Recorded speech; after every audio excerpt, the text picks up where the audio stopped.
مولوی در مثنوی تعریف میکنه که یه آقایی 30 سال کار کرد، یه زمین خیلی بزرگ خرید و بعد 30 سال دیگه تجارت کرد، یه کاخ خیلی مجللی رو اون زمین ساخت. روزی که میخواست نقل مکان کنه به اون کاخ، شهربانی اومد گفت آقا شما نمیتونید وارد کاخ شید. پرسید چرا؟ گفت زمین شما این زمین بغلی بوده، شما اشتباهی رو زمین مردم کاختو ساختی، زمین خودت بایر افتاده. این حکایت همه ما تو زندگیه. ما تو زندگی 2 تا زمین داریم، زمین جسم، زمین روح.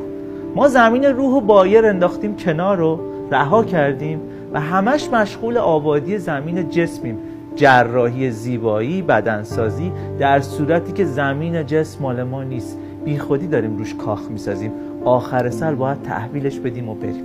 هر کاری تو این دنیا از خوردن و خوابیدن و کار کردن و پول در آوردن انجام میدی، اگه منجر به پرورش روحت نشه، داری زمین بقیه رو آباد میکنی. موقع وصیت‌نامه نوشتن میفهمی کسی که کمترین سهم از دارایی تو داره خود تویی.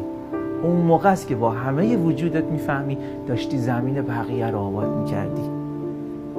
موقع مرگ میفهمیم که همه هستی وسیله رشد روح ما بوده و ما چه حقیرانه دل به خواسته هایی بستیم که در شأن روح ما نبود.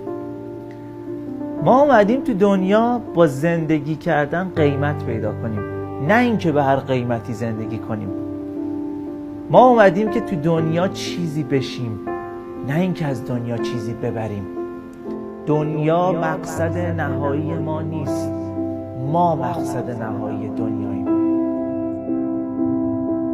خداوند ما رو به دنیا فرستاده تا خودمون رو آباد کنیم، نه دنیا رو. آبادی دنیا اثر ثانویه و جانبی آبادی ماست.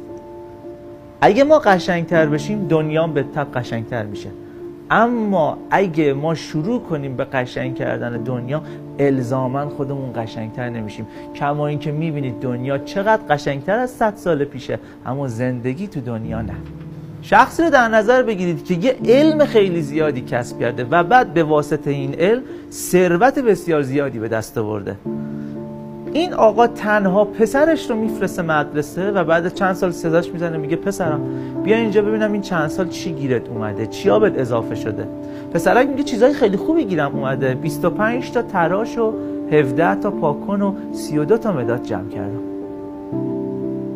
پدر یه نگاه مایوسانه‌ای به پسر میکنه، میگه اینا رو که من بهترش رو میتونستم برات بخرم. من تو رو فرستادم مدرسه که یه چیزی بشی، یه کسی بشی، نه اینکه از مدرسه چیزی بیاری. من تو رو فرستادم مدرسه که وارث تاج و تخت من بشی، که تمام این شرکت و کارخونه رو بندازم زیر دستت. من تو رو فرستادم مدرسه بری دنبال علم، چون بزرگترین آرزوم این بود که شبیه من بشی. تو رفتی یه مشت چیز بی ارزش جمع کردی برا من آوردی. این قصه همه ما تو مدرسه دنیاست. همه ما تمام همتمون اینه که تو این 80 سال زندگی آخرش 10 تا ملک و 4 تا ماشین لوکس بخریم و وقتی برمیگردیم پیش خدا میگه که اینا رو که من بهترشو برای تو داشتم، تو رفتی 10 تا ملک خریدی. من همه زمین که هیچ، همه کهکشان که هیچ، تمام هستی رو صدقه سر تو خلق کرده بودم. چرا انقدر خودتو ارزون فروختی؟ بزرگترین آرزوی من آبادی تو بود، نه آبادی دنیا.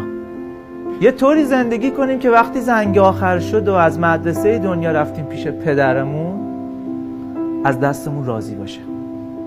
یه نگاه با افتخاری به همون بکنه و بگه که ماشاءالله چقدر روحت قد کشیده، چه کاخ مجللی رو زمین وجودت ساختی. نه اینکه به پاک کن و تراشایی تو دستمون نگاه کنه و از سر تأسف سر تکون بده. یادت باشه تو مالک چیزی هستی که مرگ نتونه از تو بگیره، مابقی هر چی که هست فقط توهم.